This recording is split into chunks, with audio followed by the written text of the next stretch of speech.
मैंने last year अंकुर को join किया और उसके बाद से अभी भी कई सारे क्रिएटर्स के साथ काम कर चुका हूँ। 3 साल पहले जब मैंने ज्वाइन किया था तब 15,000 सब्सक्राइबर्स थे अंकुर के। हर हफ्ते ऑलमोस्ट हर वीडियो पे एक नया स्टाइल ट्राई करता था एंड बिकॉज ऑफ विच वो एक्सपेरिमेंट के थ्रू थोड़ा ज्यादा सीखने मिला।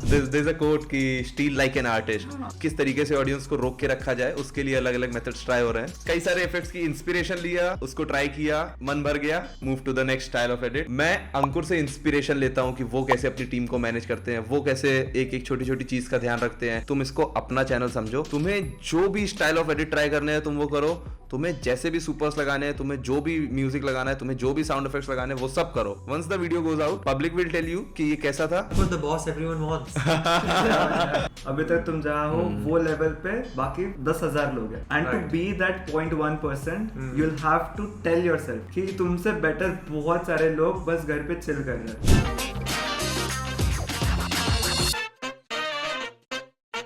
So hello and namaste Youngistan, welcome to One Life with Karan Rana। और आज मेरे साथ हैं इस दुनिया, इस इंडिया के सबसे बड़े productivity YouTuber, again content creator, again course creator, Instagrammer Ankur Warikoo के एडिटर्स आदित्य और Piyush. Welcome to the show.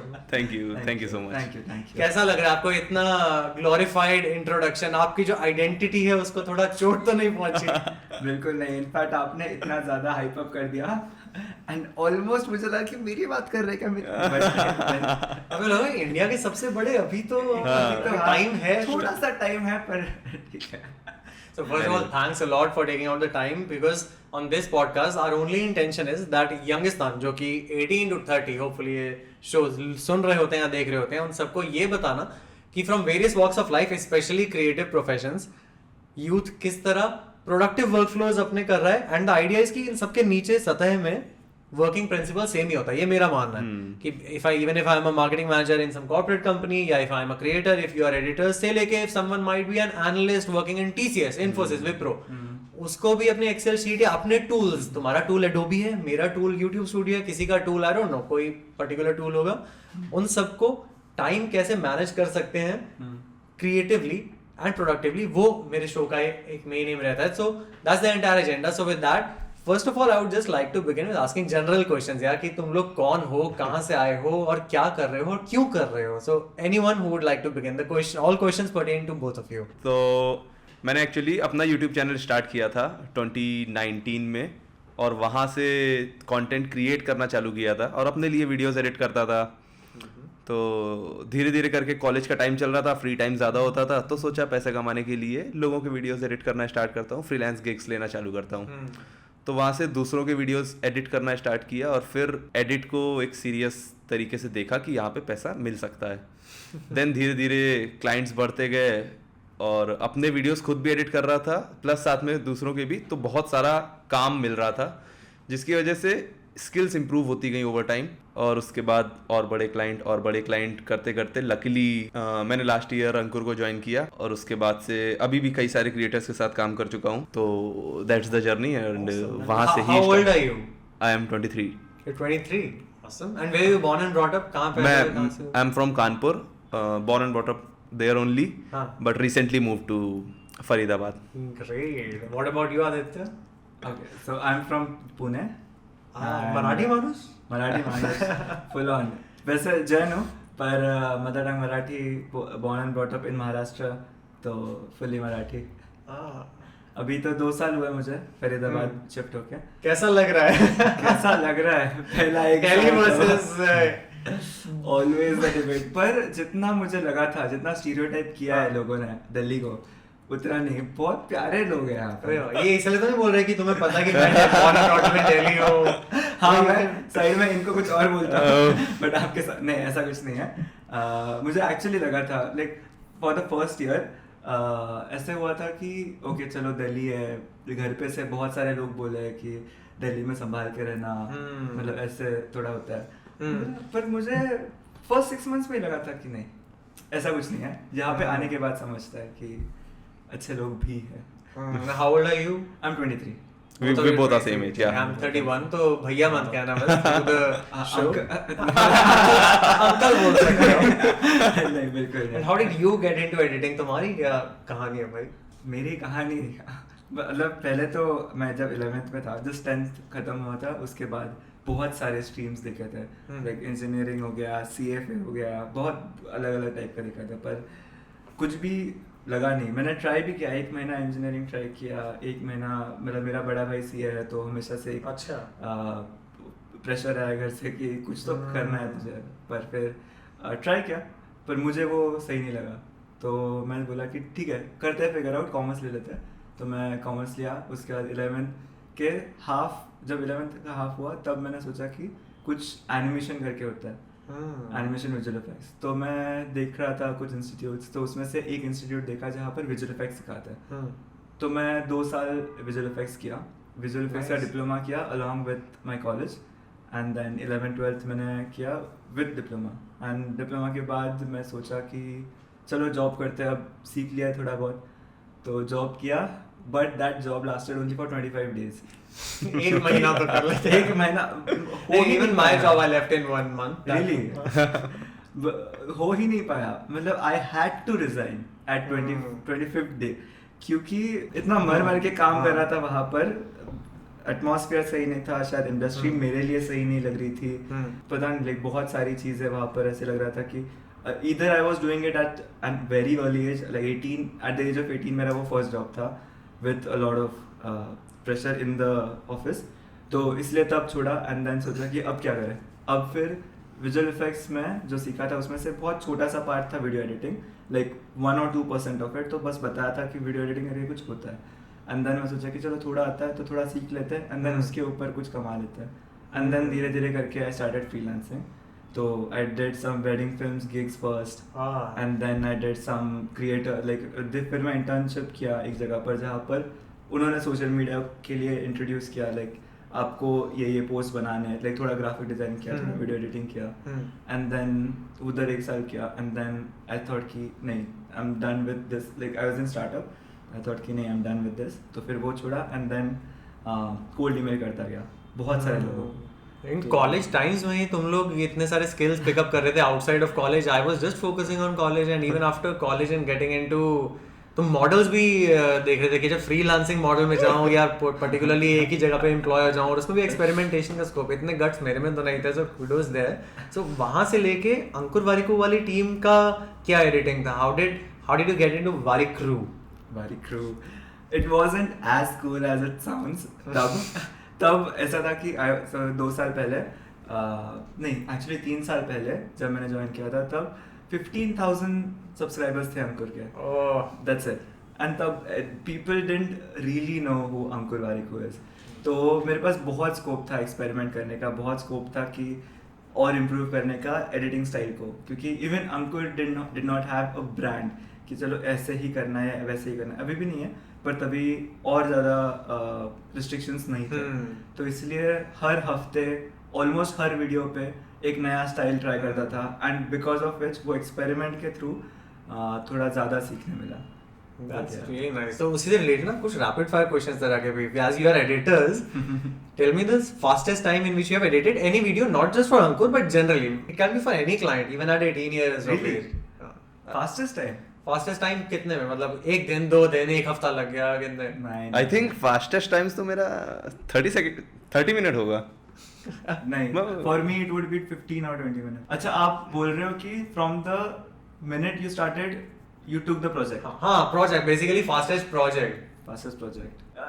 तो मेरे लिए तो 1 दिन का था कि सुबह बात किया, दोपहर को उन्होंने क्लिप भेजा, दोपहर को ही मैंने शायद 1 घंटा या 2 घंटा लेके कर दिया, एंड देन शाम को भेजा, चेंजेस आए, रात को भेज दिया। फ्रीलांसिंग के को जैसे Fiverr, Upwork पे जैसे रहते हैं उस स्टाइल से। आज तक नहीं गया मैं Fiverr, Upwork नहीं। तो जो भी क्लाइंट्स थे वो खुद से you kind of found out या they reached out, अभी तक जिस तरह है वो inbound रहा है सब। Exact, नहीं either inbound or outbound, but we didn't go to any, मतलब we talked about it, yeah exactly. I think Piyush के साथ agree करता हूँ मैं, क्योंकि हम बात कर रहे थे उस दिन कि हम कंटेंट नहीं बनाते, हम ना ही बहुत कम आउटबाउंड अप्रोच करते हैं, तो हम जिस क्लाइंट के साथ काम कर रहे हैं वो क्लाइंट किसी और को बताता है कि हम हैं, तो वर्ड ऑफ माउथ के थ्रू ही अभी तक काफी ज्यादा आए हैं clients. And which is the longest time किसी एक प्रोजेक्ट पे जो महीना टिक गया हो, इस तरह का कोई सताने वाला क्लाइंट मिला था? यहाँ अरे यहाँ ये नहीं, तो- मुझे स्माइल और आंखों में दिख गए बट नाम नहीं ले रहे. You don't need to take names. But वो किस तरह का प्रोजेक्ट था, मतलब कोई क्या शादी का कुछ वीडियो आ गया था या क्या था जो 5 फीडबैक आए? It was for me it was a podcast. जो 3 महीने चला. I think he knows what I'm saying. जो 3 महीने चला. 3 महीने Exactly. मेरे पास आया वो वीडियो, फिर घोस्ट कर दिया उन्होंने, एंड देन उन्होंने बोला, फिर दूसरे महीने पे उन्होंने बोला कि ये चेंजेस है, एंड फिर मैं बोला कि ठीक है कर देता हूँ. फिर मैंने भेजा, फिर घोस्ट कर दिया. अभी तक कुछ पता नहीं उस चीज़ का. अरे यार तुम्हें कुछ याद आया था? मुझे तो मेरा प्रोजेक्ट अगर बोलेंगे तो कई सारे शॉर्ट्स में भी रील्स का प्रोजेक्ट था, बट उसमें चेंजेस इतनी बार आ रहे थे, एज इन मैंने एडिट करके दिया, एक बार चेंजेस, दोबारा एडिट करके दिया, दोबारा सेकंड सेट ऑफ चेंजेस, तो वो 3-4 बार सेम सेट ऑफ वीडियोस पे मैंने काम करना पड़ा ना, तो वो एक बहुत स्ट्रेच हो गया था वो प्रोजेक्ट. इरिटेट हुए थे? मैं बहुत इरिटेट हो गया था. चेंजेस से हमारा थोड़ा अच्छा नाता है नहीं. Of course. मतलब व्हाट आई फील कि अभी भी मैं एक क्लाइंट के साथ काम कर रहा था और उसने एक सेट ऑफ चेंज भेजा, मैंने वो चेंजेस किए, देन उसने सेकंड सेट ऑफ चेंज भेजा, और पहले एक बार वो मुझे थर्ड सेट ऑफ चेंज भी भेज चुका है. तो मतलब आई डोंट फील के इतने चेंजेस आने चाहिए, और अगर आ भी रहे हैं तो एक बार में बताना is the good way Consolidated feedback तो. Exactly. टॉकिंग ऑफ इरिटेशन, ऐसा कोई एडिटिंग इफेक्ट है जो आजकल तुम्हें चारों तरफ दिख रहा है, which personally you as editors hate? क्या ये इफेक्ट बंद करो, ये मर जाना चाहिए इफेक्ट, इसे दफन होने का टाइम आ चुका है, कब का? मैं बता दूं क्या?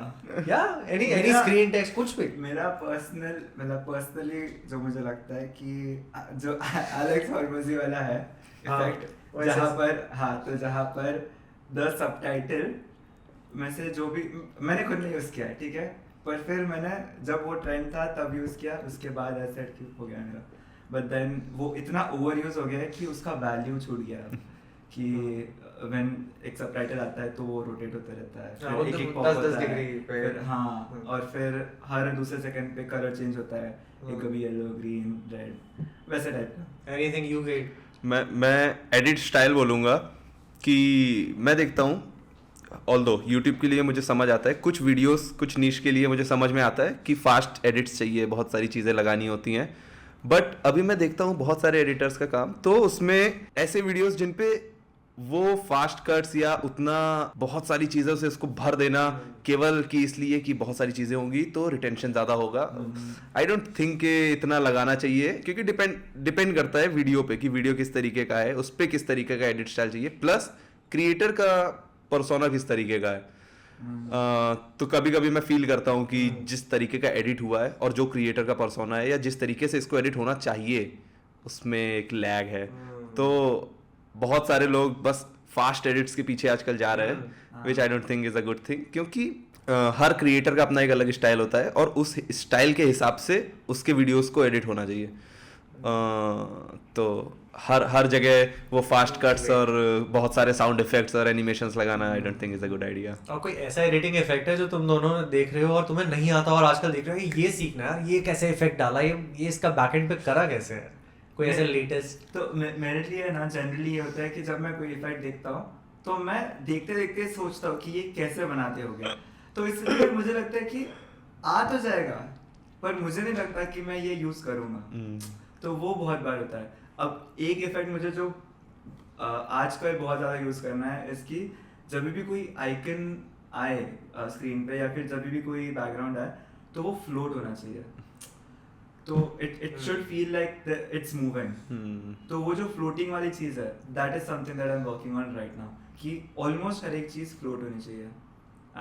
कुछ सटल होगा, कुछ थोड़ा अब्रप्ट होगा, but that's also a style. It would look very dynamic के कुछ तो बहुत क्रेजी हो रहा है, सब कुछ मूव कर रहा है, तो ओवरऑल फील इंप्रूव होता है वीडियो का. मेरे हिसाब से जो इफेक्ट मैं अभी आजकल बहुत ज़्यादा ट्राई कर रहा हूँ, हर एक वीडियो में लगाने का कोशिश करता हूँ, वो है टेक्स्ट्स पे या लोगोस पे ग्लो इफेक्ट. वो मैं बहुत ज़्यादा इस टाइम पे यूज़ कर रहा हूँ क्योंकि इन जनरल मुझे पसंद आ रहा है. मैंने कुछ टाइम पहले ही अभी कहीं से तो इंस्पिरेशन लेके सीखा, उससे मैं बहुत ज़्यादा अभी यूज़ कर रहा हूँ. बट अगेन कई सारे इफेक्ट्स की इंस्पिरेशन लिया, उसको ट्राई किया, मन भर गया, move to the next style of edit. Correct. तो ये तो एक कंटिन्यूअस प्रोसेस है. इंस्पिरेशन वाला पॉइंट तो हमेशा होता है एडिटर्स के साथ कि अगर एडिटर बाकी एडिट्स देखता है ना तो 110% उसमें से एक ना एक चीज निकलेगी जो इंस्पिरेशन बन के किसी और वीडियो में खुद के स्टाइल से निकलेगी. तो वो चीज will always make an editor stand out. Valid. Coming to the point, I think one of you is editing these days mostly shorts and one of you is editing mostly longs. Could you tell us कि कौन क्या कर रहा है? I'll tell you. I think partly I'll disagree. क्योंकि क्या हो रहा है? For like we both are working with Ankur. अंकुर के लिए Piyush is doing the long form, I am doing the short form. तो सारा shorts reels का content मैं करता हूँ, सारे YouTube videos Piyush करता है. But इसके अलावा हम freelance भी करते हैं. And उसमें बहुत हाइब्रिड है. ये इतने सारे शॉर्ट्स करता है, मैं इतने सारे लॉन्ग फॉर्म करता हूँ कि अब हम like short form editor long form editor नहीं बने. मतलब both have become an editor. बस अंकुर के साथ we are editors. Which brings the next and last editing technique related question, short versus long. What do you feel कि in terms of editing किस में कितना ज्यादा डिफरेंस है, if at all है, या फिर ये भी हो सकता है कि कोई डिफरेंस नहीं है, एडिटिंग होती है नहीं, या फिर ऐसा है कि नहीं अगर शॉर्ट है तो मैं अलग टाइमलाइन खोल रहे हो कि ये तो इस तरह से एडिट करूंगा, और लॉन्ग है तो एक अलग टेम्पलेट, एक अलग पैटर्न, एक अलग नजरिया है मेरे मन में. Is there anything? तो जो चीज़ मेरे हिसाब से जो चीज़ मैंने मेंशन करी थी कि क्रिएटर का पर्सोना के हिसाब से उसमें एडिट्स होने चाहिए, मोस्टली वो वाली चीज़ लॉन्ग फॉर्म कंटेंट में हो पाती है क्योंकि ऑडियंस के पास ज़्यादा टाइम होता है क्रिएटर से कनेक्ट करने का. बट शॉर्ट फॉर्म में यूजुअली जो इंसान देखता है वो स्क्रॉल करते करते, तो उसमें कहीं ना कहीं ज़रूरी होता है बहुत फास्ट चीज़ें, बहुत फास्ट एडिट्स करना, क्योंकि अगेन अगर आप एग्जैक्टली 3 से 5 सेकेंड्स में हुक नहीं कर पाओगे ऑडियंस को तो दे जस्ट स्क्रॉल अप. तो उसमें आई फील कि शॉर्ट्स की एडिट स्टाइल मोस्टली फास्ट होनी चाहिए और जो क्रिएटर के साथ कनेक्ट करे और कंटेंट किस नीश का है उसके हिसाब से जो एडिट्स होने चाहिए वो चीज़ लॉन्ग फॉर्म कंटेंट में ज़्यादा हम लोग ज़्यादा अपने पास फ्लेक्सिबिलिटी होती है उसको ट्राई आउट करने की. Short versus long. To elaborate on Piyush's point कि हमेशा क्या होता है, अगर एक क्रिएटर अगर एक व्यूअर लॉन्ग फॉर्म वीडियो देख रहा है तो उसके खुद के चॉइस से देख रहा है, पर शॉर्ट्स या फिर रील्स वो फीड स्क्रॉल करते हुए उसके मुंह पे आ जाता है, तो फिर वो सोचता है कि देखूँ या नहीं देखूँ. तो उस बेसिस पे एग्जैक्टली जो पीयूष ने बोला कि फर्स्ट 5 सेकेंड्स, फर्स्ट 15 सेकेंड्स में अगर तुम नहीं हुक कर पाए शॉर्ट्स पे तो फॉरगेट इट, तो वीडियो नहीं देखेगा. पर क्योंकि व्यूअर ने चूज किया है लॉन्ग फॉर्म देखने का, तो वो देखेगा, फर्स्ट 30 सेकेंड्स देखेगा एंड देन सोचेगा, फर्स्ट 1 मिनट देखेगा एंड देन सोचेगा कि क्या ये वैल्यू ऐड कर रहा है, नहीं तो ठीक है. तो बेसिकली वो चांस दे रहा है लॉन्ग फॉर्म में, एंड दैट्स व्हेन क्योंकि वो चांस मिल रहा है, दैट्स व्हेन एक पर्सनल ब्रांड बन जाता है कि वो बंदे को देखता है, वो कंटेंट को देखता है. पर शॉर्ट्स में वो सिर्फ कंटेंट देख रहा है. Valid. But which brings me to the one other question जो मुझे बहुत पर्सनली बहुत बॉदर करता है. There is a thing called over stimulation of senses. 30 second वाले में भी पहले 3 second zoom in zoom out extra jump in jump cut, already 30 second का अटेंशन स्पैन चल रहा है, उसके अंदर भी इतना ज्यादा ऐसे बात कर दी, उसके ऊपर क्रिएटर भी चालू बन रहे हैं कि इतनी outlandish out of the box चीजें करनी, 5 बिलियन कैसे अदानी ने लूज किए. तो नॉर्मल लाइफ में कहा जा रहा है थियोरेटिकली कि इंसान को नॉर्मल जिंदगी जो 90s की हुआ करती थी वो भूल ही जाएगा. उसे लगता है कि यही रील्स में इतना ज्यादा over stimulation through editing, over stimulation through बात क्या हो रही है, वो उसका कहीं न्यू नॉर्मल ना बन जाए कि उसे नॉर्मल जिंदगी अब बोरिंग और ब्लैंड लगती है. कभी आपको ऐसा एथिकल डिलेमा सुनने को भी मिला या सोचा है कि जो हम कर रहे हैं इंक्लूडिंग मी, क्या हम पार्टनर्स इन क्राइम ना हो कि आने वाली जनरेशन को पता ही नहीं होगा कि ठहराव क्या है बच्चों. मेरे साथ ये डिलेमा हो रहा है अभी कि मैं शॉर्ट फॉर्म एडिट करता हूँ अभी, तो इसकी वजह से जो भी सीरीज देख रहा हूँ, जो भी मूवी देख रहा हूँ, मुझे पता है कि चलो अभी कॉन्फ्लिक्ट, तो बेसिकली फिल्म मेकिंग में एक कॉन्फ्लिक्ट होता है, तो जस्ट कॉन्फ्लिक्ट रिजॉल्व हुआ है तो पता है कि अब थोड़ा सा स्लो होगा, फास्ट फॉरवर्ड करो, आगे का देखो, आगे का देखते हैं. मैं अभी मजाक नहीं कर रहा हूँ, मैं जस्ट मैच देख रहा था और ओवर खत्म हो गया, तो आगे करते पर शेड लाइव है, तो वो चीज हिट हुआ.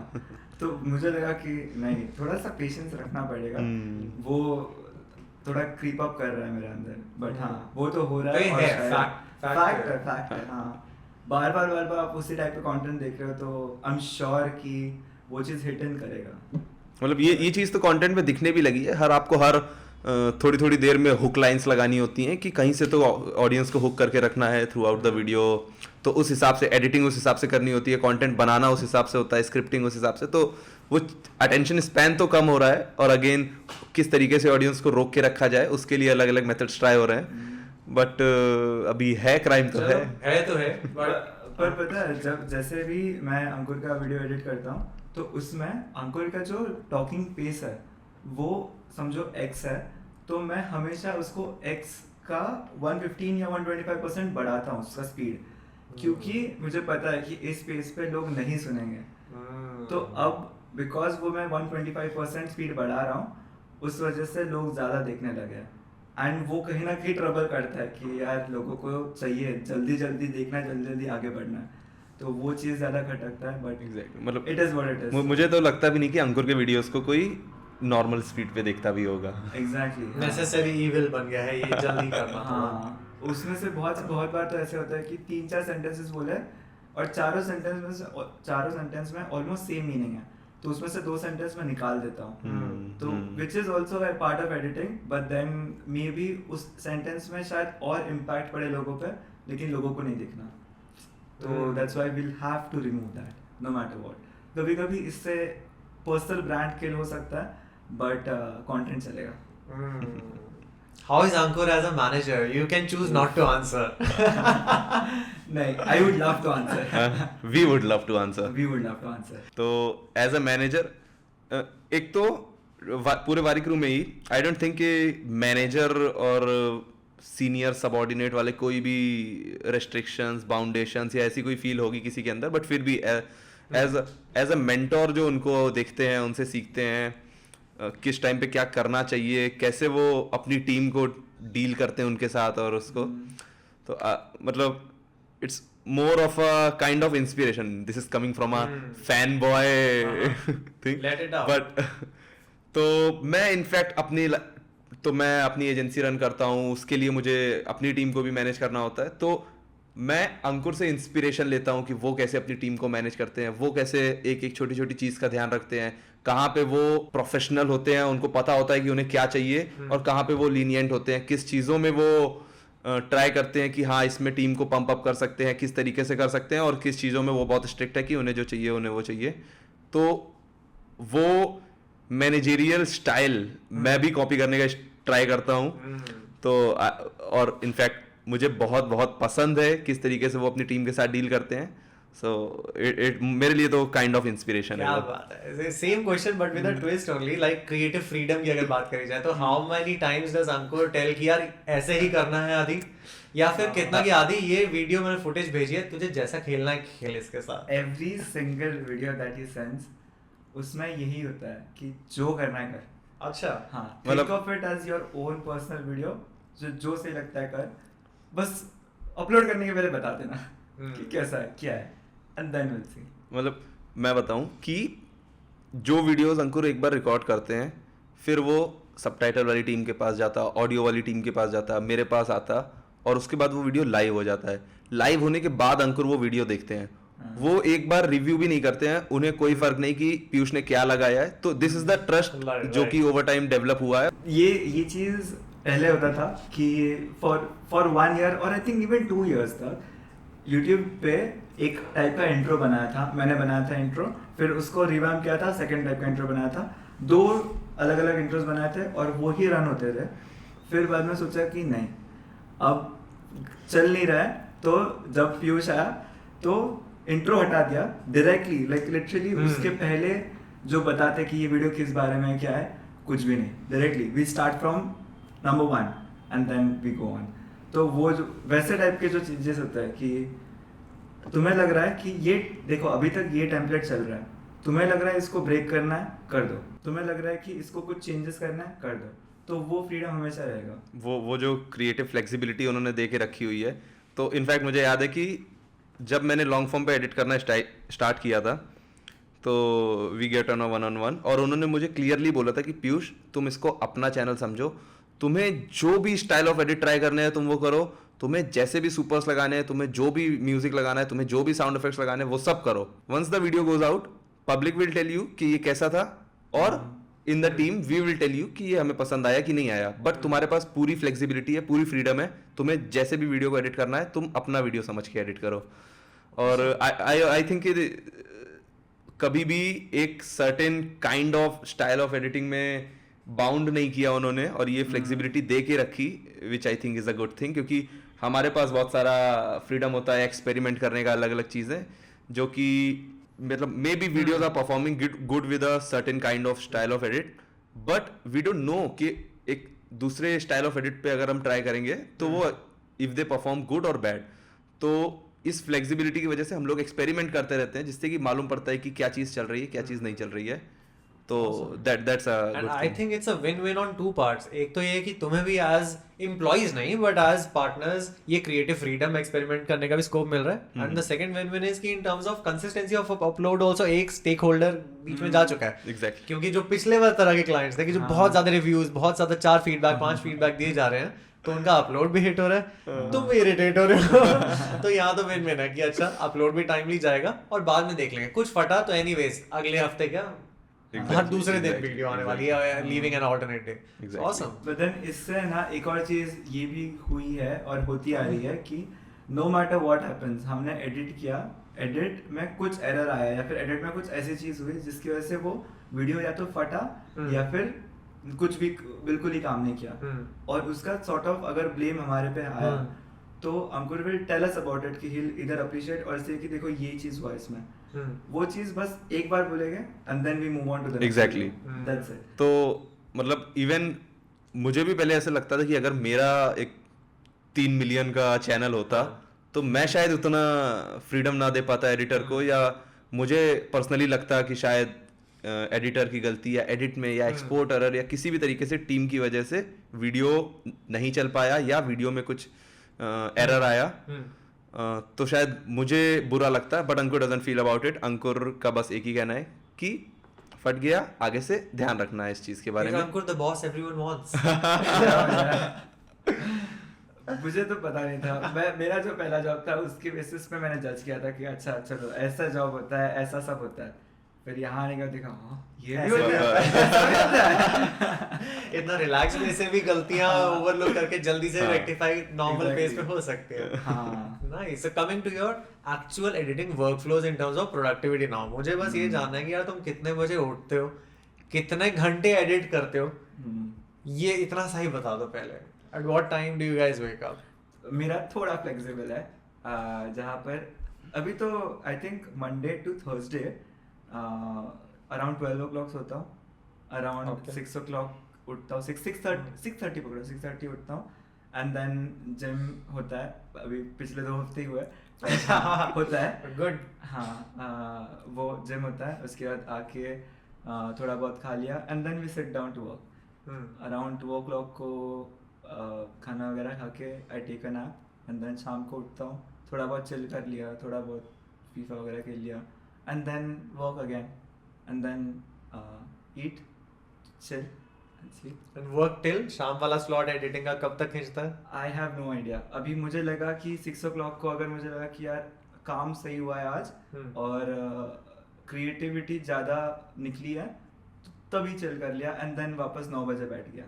वैसा भी हो सकता है, या फिर 6 से 10 तक काम कर लिया एंड देन मैं बोला कि चलो अब 2 घंटे सोने से पहले चिल करूंगा, कुछ सीरीज वगैरह देख लूंगा या कुछ खेल लूंगा, तो वैसा भी हो सकता है। What I am seeing is कि सुबह के स्लॉट में एक जिम, दोपहर के स्लॉट में एक नैप, हाँ। शाम के स्लॉट में एक FIFA, these are those blocks of time जहां पे वो रिलीजिंग ऑफ टेंशन और थोड़ा रिलैक्सेशन और ब्रेक, मेंटल ब्रेक वाले चीजें स्थापित हैं, और इर्द गिर्द काम के 3-3 घंटे के ब्लॉक्स जो इंटरस्पर्स्ड हैं, तो it's a nice pulsating way of workflow कि एक पूरा खींच के 8 घंटे के बाद आंखें चुंधियान आ जाएं। और बीच बीच में अभी नीचे वॉक पे चले गए तो ऐसा होते रहता है, फिर कभी कभी घर पे कॉल कर लिया तो उसकी वजह से भी काफी रिलीज होता है, काफी अच्छा लगता है, थोड़ा स्ट्रेस डाउन होता है। How's your routine like? मैं तो इसके आंसर में बहुत सारे क्रिएटिव लोगों को नाराज करने वाला हूँ क्योंकि क्रिएटिव पीपल इन जनरल माना जाता है कि रात में जग के काम करते हैं, बहुत केओस चाहिए उनको, टेबल पे ये भी चाहिए वो भी चाहिए, बहुत सारी चीज़ें चाहिए और जो भी, बट मेरा स्टाइल ऑफ एडिट या मेरा काम करने का तरीका एकदम अलग है, और मैं ऐसा नहीं बोलूँगा कि ये अच्छा है, ये बस मेरे लिए काम करता है। तो मैं रूटीन का फ़ैन हूँ, मुझे बहुत ज़्यादा पसंद है रूटीन से काम करना। तो मेरा टाइम, इनफैक्ट आदित्य को भी पूछोगे कि पीयूष का क्या रूटीन है तो वो भी बता सकता है, इतना सॉर्टेड है। तो मैं 6 बजे सुबह उठता हूँ, जिम विम जाता हूँ, आके लैपटॉप स्टार्ट कर लेता हूँ, कंप्यूटर, और जो ऐसा काम होता है, कुछ डाउनलोड करना है, कोई चीज़ इधर उधर लगानी, छोटी मोटी चीज़ है वो लगा देता हूँ। देन ब्रेकफास्ट रेडी करते हैं, हम दोनों ब्रेकफास्ट करते हैं। उसके बाद प्रॉपर काम करने के लिए बैठते हैं, रेडी मॉर्निंग के सारे कोर्स ख़त्म करके। देन बीच में लंच के लिए उठता हूँ, एंड उसके बाद मैं भी आफ्टरनून का एक नैप लेता हूँ, एंड इवनिंग में again started with the work. और आई थिंक कि हाँ, कभी हर मे बी ऑल्टरनेट डे कभी कुछ खेल लिया या कभी नीचे वॉक पे चले गए, बट उसके अलावा I shut down my laptop at 11 at night. उसके बाद थोड़ा सा चिल किया, कोई किताब विताब पढ़ी, कुछ फ़ोन चलाया, और at 12 I went to sleep. तो ये प्रॉपर रूटीन में रहना आई थिंक मेरे लिए काम करता है। ऐसा नहीं लगता है कि किसी पॉइंट ऑफ टाइम पे क्रिएटिविटी बहुत कम हो रही है। जैसे कि आदित्य ने बताया कि उसके लिए जो काम करता है वो ये कि जब भी उसको लग रहा होता है कि क्रिएटिव जूस उसका निकल रहा है तो वो उस दिन काम पे ज़्यादा फोकस करता है। बट तो मेरे लिए being in a routine helps me, कि मुझे पता है कि किस टाइम पे मुझे कौन सा काम करना है, और उसके हिसाब से so that kind of builds a process. अभी मुझे पता है कि मुझे किस टाइम पे जो लो एफर्ट काम है जिसमें बहुत ज़्यादा क्रिएटिविटी नहीं लगानी है वो करना है, किस टाइम पे मुझे जिस काम में बहुत ज़्यादा एफर्ट, बहुत ज़्यादा क्रिएटिविटी लगनी है वो करना है। तो मेरे लिए ये वाला जो स्ट्रक्चर है, ये वाला जो रूटीन में रहने का मेथड है काम करने के लिए, वो ज़्यादा अच्छा वर्क करता है। Awesome. In fact there is a thing called the professional writer. मैंने कहीं एक आर्टिकल पढ़ा था, वो ये कहता है कि अगर writers block, creative block feel हो भी रहा हो तो बस हर सुबह 6 से 7 या जो भी आपका टाइम है, खाली पन्ने पे स्टेयर करो, पेन हाथ में लेके। 10 मिनट नहीं लिख पा रहे, कुछ तो लिखेंगे। 20वें मिनट पे एक वर्ड लिखो, 40 लेकिन 6 से 7 में जबरदस्ती एज अ प्रोफेशनल ब्रेन की मसल्स को वर्कआउट मसल्स की तरह ट्रेन करो कि नहीं उठाना है डंबल तो उठाना है, कि नहीं कुछ लिखना है तो लिखना है। 100वें दिन तक अपने आप एक 6 से 7 वाला रूटीन, अगर आपको उस मॉडल में जाना है जो कि कहीं और रोबोटिक लग सकता है, कुछ कह सकते हैं कि नहीं क्रिएटिविटी आएगी, स्पाइक आएगा तो मैं खोल लूंगा, तो भाई I think whatever works for anyone. I think हाँ, फॉर दिस ना ये चीज ऑटोमेटिकली हो गई थी। अभी फॉर मी जैसे कि बोला कि कभी कभी ज्यादा क्रिएटिव फील होता है तो ज्यादा काम होता है, बट देन अब काम इतना है कि I can't take a break,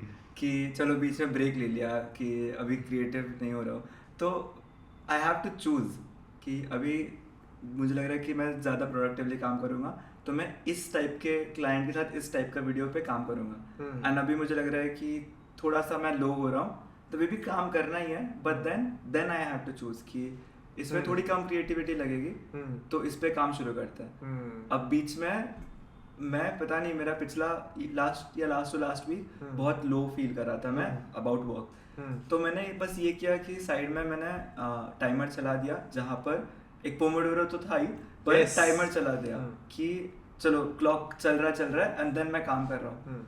फिर मैं थोड़ा सा एग्जॉस्ट होता हूँ एंड देन मैं बोलता हूँ कि चलो अब थोड़ी देर फोन स्क्रॉल कर लेते हैं। फिर मैं साइड में देखता हूँ कि 3 मिनट हुए 3 मिनट में एग्जॉस्ट कौन आता है, and then I get back to work and फिर again 10 minutes. Wow. So many questions are actually emanating in my mind out of this, which is one, in case you can remember, let's note it down. एक तो ये है कि एक body rhythm नाम की चीज होती है कि क्या तुम्हें पता भी है कि तुम्हारा एक फ्रेशेस्ट आवर और डलेस्ट आवर कौन सा है, या फिर क्रिएटिविटी पॉइंट ऑफ व्यू से ऑल्सो कौन सा सबसे क्रिएटिव वाला ब्लॉक ऑफ काम मैं इस 10 से 12 में निपटाता हूँ, और कौन सा सिर्फ रेंडरिंग एक्सपोर्टिंग वाला काम जो मेरे को बस हाथ चाहिए, आंख भी नहीं चाहिए, दिमाग भी नहीं चाहिए, वो मैं इस वाले स्लॉट में यूजुअली करता हूँ। Do you have this kind of a sequencing to your work, और are you aware of your own how your body talks to you in terms of your work productivity? कुछ ऐसा है? I feel हाँ है मेरे लिए कि जब एक वीकेंड होता है उसके बाद of course Monday, everyone hates Monday, तो बट फिर मेरे लिए ऐसा होता है कि video editing in general is creative process, right? तो आई जनरली आफ्टर संडे, एक संडे का जो स्लीप होता है उसके बाद जब मंडे उठता हूँ तो I look forward to today, क्योंकि ब्रेक आया है, काम नहीं किया मैंने। अगर संडे को काम नहीं किया तो पता है कि ब्रेक है, तो मुझे ये भी पता है कि मंडे को मैं शायद ज़्यादा प्रोडक्टिव हूँ, तो तब I choose to only edit reels like Okay. Instagram reels, क्योंकि रील्स पे it should be eye pleasing, it should be design oriented, it should be vibrant and all of that. Shorts पे थोड़ा सा checklist होता है which I think will get on to बाद में, but हाँ वो चीज़ होता है. तो इसलिए I edit shorts on Tuesday और वेंसडेज, बट देन मंडे को मैं सिर्फ रील्स पे काम करना पसंद करता हूँ. तो प्लेटफॉर्म वाइज यू नो कि कौन से डे पे पीक है, हाँ. क्योंकि समटाइम्स इट आल्सो हैपेंस कि इन टर्म्स ऑफ एफर्ट मेरे साथ भी बहुत बार होता है इवन इन यूट्यूब स्क्रिप्टिंग या समथिंग कि एक पॉइंट के बाद थोड़ा लो पॉइंट आ चुका होता है, तो कभी कभार क्रिएटिविटी पे कॉम्प्रोमाइज कर चुका होता हूँ मैं कि अभी जो है ना यार निकाल दे, जबकि पता होता है 15 मिनट की ब्रेक के बाद अगर आए हाँ नहीं इसमें एक और ऊपर फाइन ट्यून की लेयर में मार सकता हूँ, उसमें वो 10% और ये सही हो जाएगा.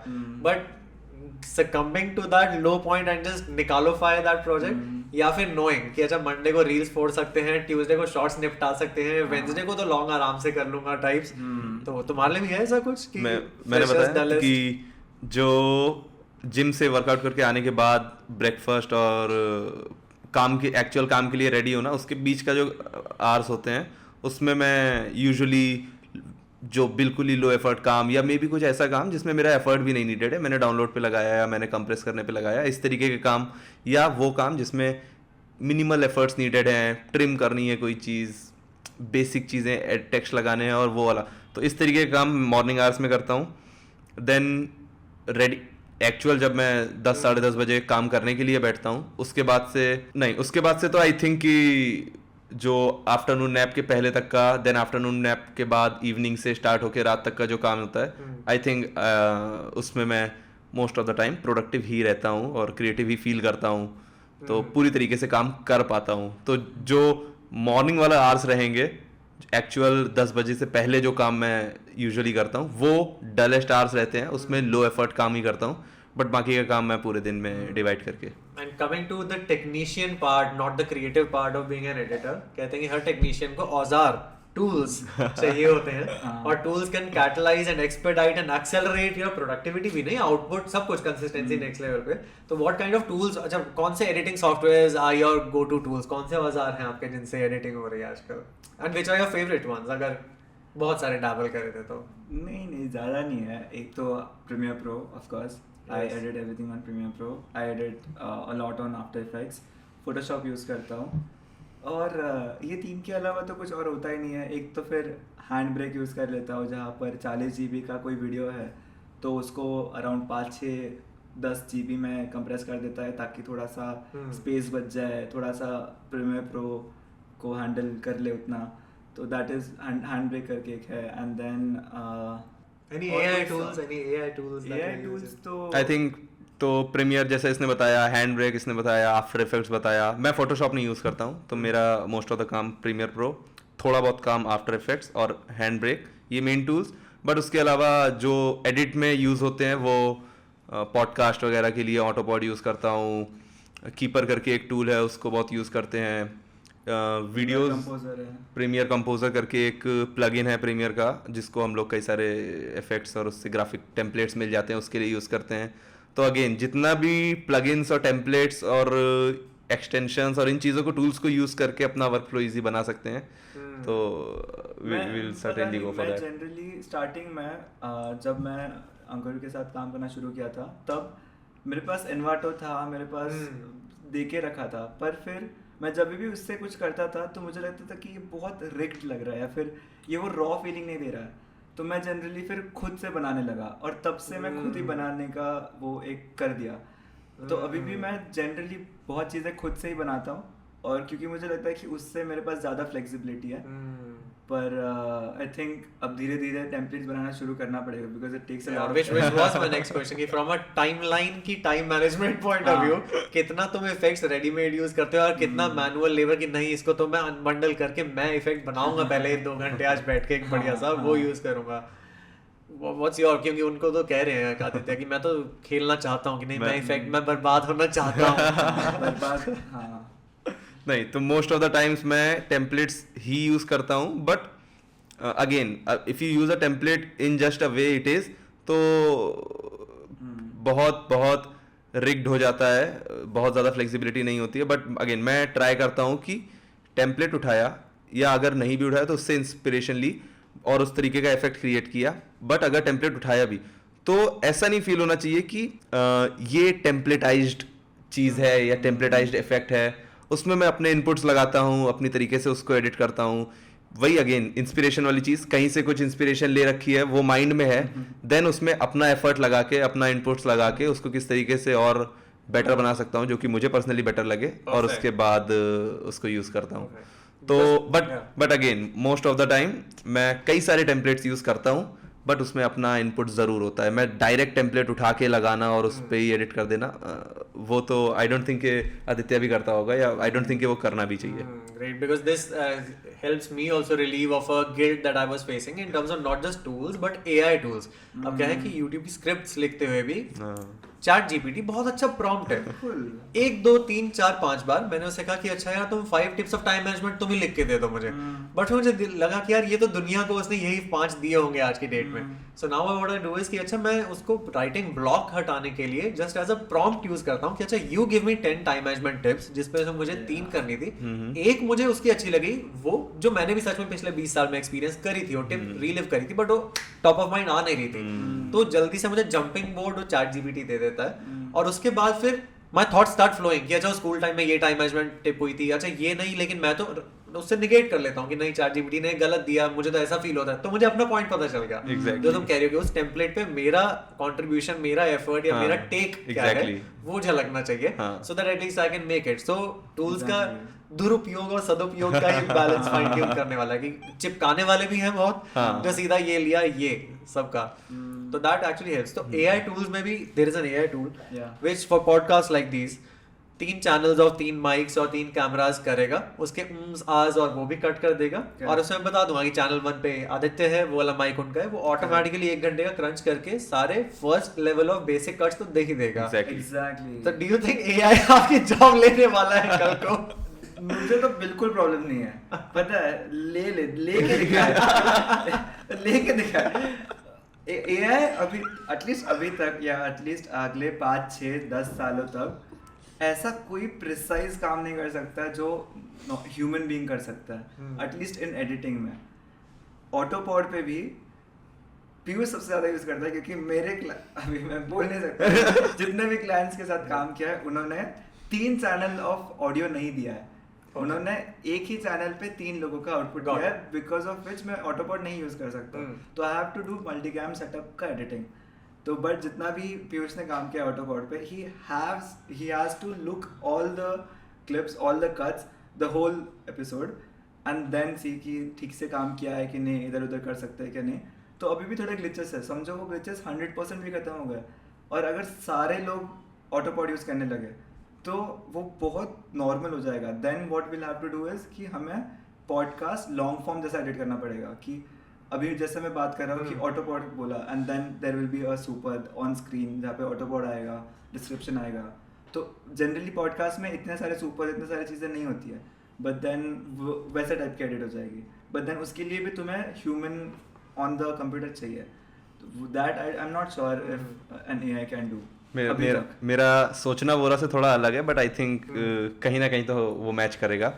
तो व्हाट आई फील कि एआई अगले 1-2 सालों में would certainly get to a point जहाँ पे ह्यूमन इन्वॉल्वमेंट बहुत मिनिमल रिक्वायर्ड होगा, बट स्टिल आई फील कि तो let me give you an example कि जब कंप्यूटर आए थे सबको मालूम है, तो बहुत सारे लोगों की जॉब चली गई थी, एग्जैक्टली, बट उसकी वजह से जो प्रोडक्टिविटी का बूस्ट आया था काम में, वो तो again what I feel about AI की, जैसे जिस टाइम पे कंप्यूटर आए थे 10 लोगों की जॉब गई, बट एक बंदा कंप्यूटर पे काम कर रहा था जिसने कंप्यूटर सीखा। तो I want to be that one guy, जो कि मैं वो नहीं बनना चाहता जिसकी एआई की वजह से जॉब जाए, मैं वो बनना चाहता हूं जो कि एआई को यूज करके अपनी प्रोडक्टिविटी बढ़ाए। तो एआई को मैं एज अ टूल देखता हूं, एज अ हेल्प देखता हूं, एज अ असिस्टेंट देखता हूं, ताकि वो मेरी प्रोडक्टिविटी को बढ़ा पाए, इंस्टेड ऑफ कि नहीं एआई आ जाएगा तो मैं क्या करूंगा, मेरी तो जॉब चली जाएगी, इस तरीके से ना देखने के बजाय अगेन अब मैं उसको कैसे यूज करके अपना काम, अपनी प्रोडक्टिविटी या अपना वर्कफ्लो इंप्रूव कर सकता हूँ, अपना काम बढ़ा सकता हूँ, उस तरीके से मैं देखता हूँ। और बट मुझे लगता है कि अगले 1-2 सालों में it would get to a point कि it will require AI minimal creators are there. AI exactly creators, you don't need me, you don't need someone in front of a camera. सुंदर सी लड़कियां, सुंदर से लड़के, AI generated, voice भी बहुत अच्छी सी होगी, baritone और sensual C. Thrust traps. I'm telling you. पर to add to Piyush's point, सोचो कि हम अभी बात कर रहे हैं कि AI is gonna take your job and वो सब होगा, पर इतना पावरफुल अगर AI है तो सोचो कि आप कितना पावरफुल फील करोगे अगर उसको आप असिस्टेंट बना देते हो.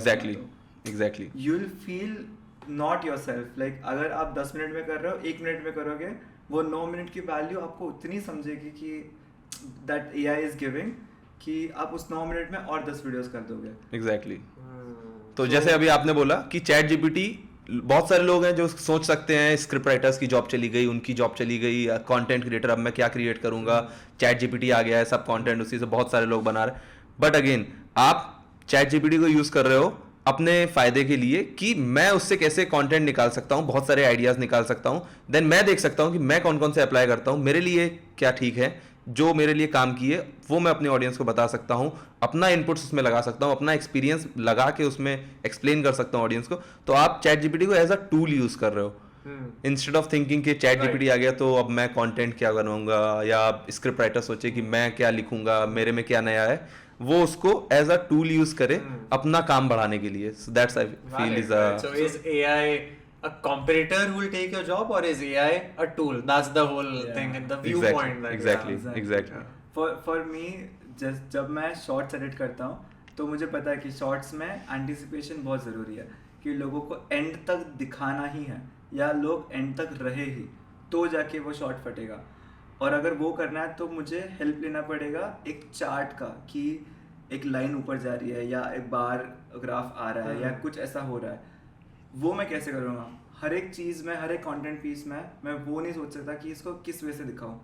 तो I take help from chat GPT, जहाँ पर आई आस्क कि ये कौन, मैं लिटरली SRT फाइल देता हूँ, उसको बोलता हूँ कि इसमें से बताओ, एक टेबल बनाओ, एंड देन वो एक टेबल बनाता है, एंड देन वो टेबल को मैं कन्वर्ट करता हूँ इन अ, एंड मैं उसी को बोलता हूँ कि गिव मी 5 एग्जाम्पल्स ऑफ, नहीं, give me 5 visually looking graphs for this table, and फिर वो दे देता है, and then I choose from that. So that's your research assistant की तरह बना लेते हो तुम. Exactly. हाँ, तो कितना सारा हेल्प हो जाता है because of this. I don't have to waste my 1 hour into just thinking कि अच्छा इसको ये करते हैं, ये करते हैं, ये करते हैं, and then we do it. Last thing on AI before we delve into work-life balance and things, but तुम्हें लगता है कि अपनी creativity, अपनी imagination पर कहीं ना कहीं थोड़ी सी stunt ना हो जाए? जैसे कि GPS आया, यहाँ तक मुझे हमेशा ये रास्ता दिखता रहता था, अपने घर के अब 2 गली छोड़ के भी मैं GPS थोड़ा सा लगा लेता हूँ, अगर नहीं होता है तो थोड़ा सा stunted feel, anxiety होती है कि अरे यार वही बता देता. तो तुम्हें लगता है कि थोड़ा सा मे बी हम creativity को अपना 20-30% कम कर लेंगे, या फिर वो 3-4 क्रिएटिव जो आइडियाज दे रहे हैं, चलो यार उसी पे बिल्ड मारते हैं? नहीं, मुझे लगता है कि चिल है, मतलब ऐसा कुछ नहीं होगा. ज्यादा नहीं सोचना. हाँ, नहीं सोचने की बात नहीं है कि क्रिएटिविटी कम नहीं होगी, इससे क्रिएटिवली हेल्प होगी. अब जैसे कि अभी अगर मैंने बचपन में कोई तो क्रेजी वाला थियरम सीखा है, अभी मैं हेल्प नहीं कर रहा हूँ, अभी वो हेल्प नहीं कर रहा है. I can do it directly on my phone. It's not helping me in life in general, या फिर इन माई करियर, राइट. तो वो जो क्रिएटिव ब्लॉक हो रहा है, या फिर वो जो हेल्प हो रहा है क्रिएटिवली, उससे किसी की क्रिएटिविटी कम नहीं होगी. अगर तुम उस हेल्प के ऊपर कुछ बिल्ड कर सकते हो, देन तो आपकी क्रिएटिविटी इंटैक्ट ही है. अच्छा, कि वो ऊपर जो लेयर डाल रहे हैं वो भी तो हमारी ओरिजिनल क्रिएटिविटी है. मे बी हम बेस हेल्प एक किसी की ले रहे हैं, बट उसके ऊपर अपना जो चीज है that is still using your imagination का पोटेंशियल, अभी वो मार नहीं रहे हैं. Exactly. I think inertial again it's how you use it वाला. Exactly. Coming to work life balance, तुम्हें कभी बर्नआउट फील हुआ है? क्योंकि एआई टूल्स एक तरह मेरा टाइम बचा रहे हैं, मुझे तो गिन के पता होता है कि हफ्ते में मेरे 4 घंटे चैट जीपीटी ने बचा लिए. कैनवा में भी एआई पावर्ड सब आ गया है, Canva magic, Canva studio, text to image, ये मैंने कहा बच गया टाइम, और टाइम बच गया, मेरे को फिर से वो नहीं सोचना. बट क्या एक टाइम था तुम्हारी लाइफ में जब ये सब नहीं था, और मे बी बहुत घंटे हो गए थे, अभी नए थे, 18 साल के थे और नहीं पता था? बर्नआउट कभी एक्सपीरियंस करा है? जैसे मैं ही बताता हूँ, IIT JEE की प्रिपरेशन के टाइम मेरा होता था, उस टाइम पे उसे सैचुरेशन कहते थे, उस टाइम पे उसे सिर्फ एग्जॉस्शन कहते थे. आजकल उसका ब्रांडेड नाम है बर्नआउट. बस वही चीज. नहीं, आई थिंक एक दो बर्नआउट होता है जहाँ से पुल थ्रू करना ज़रूरी होता है, जो कि किया है। पर एक जो मेजर बर्नआउट मुझे फील हुआ था which was again last year, जहाँ पर लॉन्ग फॉर्म एडिट करता था मैं पहले फॉर अंकुर, एंड देन तब पीयूष शॉर्ट फॉर्म एडिट करता था, एंड मुझे फुल्ली बर्नआउट हो गया था मैं कि पता ही नहीं अभी कैसे एडिट करूँ, इसके आगे क्या कर सकते हैं, कैसे कर सकते हैं, समझ ही नहीं रहा था। And then I talk to Ankur and then we thought कि let's for a week try कि तुम शॉर्ट फॉर्म करो, पीयूष लॉन्ग फॉर्म करे। मैं बोला कि ठीक है करते हैं, मुझे जो मज़ा आने लगा एंड अभी तक मज़ा आ रहा है। तो मैं भी bringing in freshness in your existing work. कर तुम तभी भी एडिटिंग ही रहे थे, कर तो एडिटिंग बट दिमाग को कुछ तो फ्रेश फील हुआ। हाँ वही, एग्जैक्टली, वही। कुछ तो स्विच आया। तो क्योंकि अगेन जो लॉन्ग फॉर्म का एडिटिंग स्टाइल जिसके बारे में हमने बात करी वो अलग है थोड़ा सा इन टर्म्स ऑफ कि शॉर्ट फॉर्म का एडिटिंग स्टाइल कैसा होना चाहिए। तो जैसे उसने अपना एक नए स्टाइल ऑफ एडिट में गया तो वो चीज़ उसके माइंड में एक फ्रेशनेस लेके आई, प्लस ऑडियंस का भी रिस्पॉन्स जो उस टाइम पे था वो लाइक उनको फील होता था कि कुछ तो अलग दिख रहा है, विजुअल अपील अलग है वीडियोस में दिखनी है। तो जैसे इंस्टाग्राम का कंटेंट वोरा करने लगा था तो उसको बहुत सारे कमेंट्स ऐसे देखने को मिलते थे कि अलग फील हो रहा है, फ्रेशनेस फील हो रही है। And the same thing goes on to long form content कि कमेंट्स में मालूम पड़ता था कि लोगों को वो चीज़ नोटिस हो रही है। तब अच्छा लगता है ना कि हाँ किसी ने कमेंट किया जो इनडायरेक्टली वो तुम्हारे piece cog in the wheel, मेरा पीस ऑफ द पजल था वो। तो वो जो एक फ्रेश पर्सपेक्टिव आता है कंटेंट पे वो आई थिंक जरूरी होता है, प्लस नोटिसेबल होता है। Great. But at these times of low moments, how do you guys usually find any inspiration या motivation? कहाँ से pick करते हो? कुछ है? जैसे मेरे लिए तो as old school as गाने होते हैं कि चक दे इंडिया के गाने सुनूंगा। But how what's your way of getting yourself back up? तो एवरीडे मोटिवेशन या फिर चलो एवरीडे पंप लाने के लिए तो गाने सुनते हैं हम बहुत गाने सुनते हैं मैं और पीयूष, बस कान में लगा के हम दोनों भी झूम रहे हैं, एडिट कर रहे हैं और दोनों एक दूसरे के पास देखे मतलब कि मतलब कुछ इसका कुछ अलग गाना चल रहा है, मेरा कुछ अलग गाना चल रहा है, वो तो होते रहता है। बट जनरली जब लाइक बहुत लो मोमेंट रहता है तब कि पता ही नहीं है अब क्रिएटिविटी आ नहीं रही है। For me what works is कि मेरे पास पिंटरेस्ट बोर्ड है, मेरे पास ड्रिबल बोर्ड है, मेरे पास इंस्टाग्राम पे सेव्ड का एक पूरा कलेक्शन है अबाउट एडिटिंग। फिर मैंने इंस्टाग्राम पे देयर इज अनदर फीचर जो शायद बहुत कम लोग बात करते हैं कि फेवरेट्स करके है, जहाँ पर फेवरेट्स पे आप अगर सर्च करते हो तो अलग ही फीड आती है। हाँ या आई don't think many people know about that, Yeah, exactly. कि यूज करते हैं कि नहीं। हाँ, तो वो फेवरेट्स में मैंने बहुत सारे एडिटर्स डाले हैं जो खुद का काम प्रेजेंट करते हैं end of course they will present their best work. तो अगर मैं स्क्रॉल करता हूँ तो एवरी सिंगल टाइम मैं स्क्रॉल कुछ नया जानता हूँ, और अगर कुछ नया जान लिया तो मैं पंप अप होता हूँ कि वो कुछ करूँगा एडिट। अगर चलो वो एडिट वैसा टाइप का नहीं भी किया तब एडिटिंग के लिए मैं ऑटोमेटिकली पुश आ जाता है। कभी कभार उसी तरह की इंस्पिरेशन जेलसी एंड सिक्योरिटी में तो नहीं हो जाती कि यार एक तो मैं डलेस्ट पॉइंट पे हूँ अभी, ऊपर से कोई अपना सबसे तोड़ू काम दिखा रहा है तो अब गैप मुझे और फील हो रहा है तो भाई ये करना है और अभी मैं क्या कर रहा हूँ। तो ये इस टाइम पे ना जब भी मैं लो रहता हूँ ये देख के मैं पंप अप फील करता हूँ, लेकिन जब हाई रहता हूँ और देखता हूँ कि अरे भाई क्या कर रहा है ये यार, ये वापस मार्केट इंडस्ट्री स्टैंडर्ड सेट कर रहा है ये बंदा, अब इसको वापस तोड़ मतलब सॉरी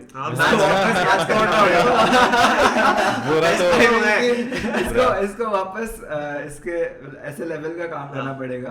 तो Exactly. वो होता है, पर ऑफ कोर्स वो तो मजाक में, लेकिन आज तक आई डोंट थिंक सो किसी को देख के लाइक इनसिक्योर फील हो। इनफैक्ट मुझे तो मजा आता है कि ओ भाई इसने ऐसे किया, क्या बात है, मैं भी करूंगा। मोस्ट ऑफ द टाइम जो माइंडसेट होता है वो यही कि ओ इसने ये नई चीज ट्राई करी, अभी मैं भी इसको ट्राई करूंगा। तो वो एक इंस्पिरेशन लेने का कि ओ इस तरीके से भी कर सकते। तो देयर इज अ कोट कि स्टील लाइक एन आर्टिस्ट। तो अगेन वही कि आपने इंस्पिरेशन ली, आपने देखा कि क्या पॉसिबिलिटी है, किसी चीज़ को किस तरीके से दिखा सकते हैं, विजुअली अपीलिंग बना सकते हैं, और आपने अगेन वो चीज़ को खुद ट्राई किया, उसमें अपना एलिमेंट डाला।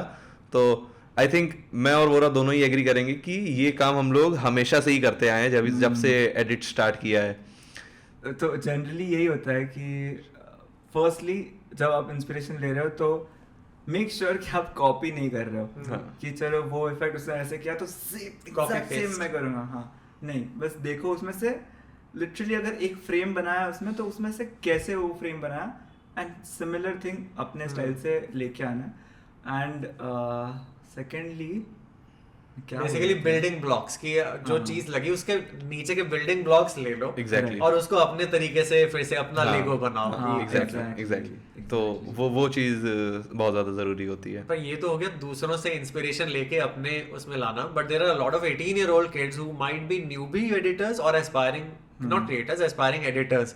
उनके लिए आपको क्या कहना होगा कि बेस्ट ऑफ द वर्ल्ड से तो हमने सीख लिया, हम शायद बेस्ट ऑफ इंडिया बनना चाह रहे हैं और बेस्ट ऑफ ग्लोबल भी होपफुली बनेंगे, बट जो अभी सोच ही रहे हैं कि एडिटिंग वाली लाइन पकड़े जहाँ से बात शुरू हुई थी, उनके लिए आप क्या कहना चाहोगे कि व्हाट आर दोस 2-3 थिंग्स जो अगर एडिटिंग में घुसना चाह रहे हैं कि घुसे ना घुसे, और अगर घुसे तो which might be the broader route or any tools or tips or tricks whatever, because I don't know this thing, this is your ecosystem. अगर जिसका भी मन है कि एडिटिंग स्पेस को एक्सप्लोर करना चाहिए बिल्कुल करे, और टाइम बाउंडेशन ना लगाए कि एक काम करते हैं 1 महीना एडिट करके देखेंगे काम चल रहा है कि नहीं, कैसा मज़ा आ रहा है कि नहीं।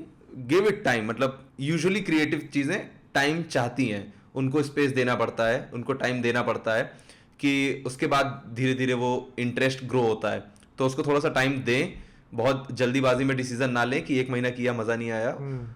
प्लस जिनको इंटरेस्ट आ गया है, जो इसमें करियर एज अ करियर इसको परस्यू करना चाहते हैं, द ओनली थिंग जिसने मेरी व्हाट आई फील के सबसे ज़्यादा मदद करी है वो है कि कॉन्स्टेंटली इम्प्रूव करते रहना, सीखते रहना, इंस्पायर होते रहना। और हर एक जगह जहाँ पे मैं फंसता था वहाँ पे यूजुअली मतलब मैंने इस लेवल के बेसिक यूट्यूब सर्चेस किए हैं कि मैं बता भी नहीं सकता, मतलब उसमें अलग मजा आता है कि there is no shame going back to basics. 3 साल पहले की मेरी YouTube हिस्ट्री देखोगे ना आप बोलोगे ये एडिटर है ये। एग्जैक्टली मतलब उस लेवल से उस लेवल पे जाके जो सीखने वाली क्यूरियोसिटी होती है वो चीज़ डेवलप होनी चाहिए। तो अगर आप उतना टाइम दे पाओ, प्लस ये कांस्टेंट लर्निंग, कांस्टेंट अपने आप को इम्प्रूव करते रहना, अपने काम को इम्प्रूव करते रहना, वो वाली चीज़ अगर डेवलप कर पाओ तो कोई भी चीज़ आपको रोक नहीं सकती है एक अच्छा और अच्छा और अच्छा हमेशा इम्प्रूव होने वाले एडिटर बनने से। Learning mindset basically, because what happens in our zone sometimes is that if I'm a BTech and marketing MBA, तो MBA करने के बाद एक थोड़ा बैज ऑफ ऑनर आ जाता है कि अभी तो हमने 4-5 फ्रेमवर्क्स जो थे वो सीख लिए हैं, अभी यही चिपकाएंगे कॉर्पोरेट में ना। सामने वाला डिमांड कर रहा है कि इससे ज्यादा बेंचमार्क ऊपर लेके जाना है कि वर्ल्ड बेस्ट बेंचमार्क ऊपर नहीं हो रहा है, मैं भी कंफर्ट जोन में हूँ कि सैलरी घर आ रही है, तो क्या लर्निंग एंड ग्रोथ ज्यादा है यार। अभी इस पे 70 पे चलाते हैं ना गाड़ी अपनी, 120 पे क्यों पहुंचने की जरूरत। तो कंप्लेसेंसी तो हम शायद इसलिए भी नहीं आना देना चाह रहे क्योंकि as a freelancer, as a remote worker, we want more work as well and also we want to improve our craft. तो वो शायद मिल के नीचे फायर डाल रहा है कि लर्निंग करते रहो, वरना यू कैन आल्सो थिंक कि बस इतना ही इफेक्ट चल रहे हैं इंडिया में, वही वाली चीज। तो अगेन की जब आप रिस्ट्रिक्ट कर लेते हो कि अभी ये वाली चीज़ बहुत अच्छी चल रही है, चैनल अच्छा चल रहा है, जिनके क्लाइंट्स के साथ आप काम कर रहे हो उनको वीडियोस बहुत पसंद आ रहे हैं, तो इसी पेस पे रहते हैं, तो वो again kind of comfort zone build कर देता है। तो उसके लिए भी आप जितना खुद से सोचोगे कि मुझे अपनी स्किल्स इंप्रूव करनी है और उसके हिसाब से डिसीजंस लोगे, उसके हिसाब से अपनी आर्ट को, अपने क्राफ्ट को, अपने काम को इंप्रूव करते जाओगे, तो ओवर टाइम आप अभी जिस लेवल पे हो उससे एक नेक्स्ट लेवल पे हमेशा आगे बढ़ते जाओगे। तो इनफैक्ट हम दोनों के साथ ये होता है कि हम अपने 1 महीने पुराने वीडियोस को देखते हैं और फिर सोचते हैं कि यार इसमें ऐसे भी कर सकते थे, इसमें ये वाली चीज़ भी लगा सकते थे, और ये लिटरली हर 1 महीने, इनफैक्ट मैं तो बोलूँगा 10-15 दिन के बाद भी हम लोगों को लगता है कि इसमें अगर ये चीज़ भी करी होती तो और ज़्यादा बेटर होता।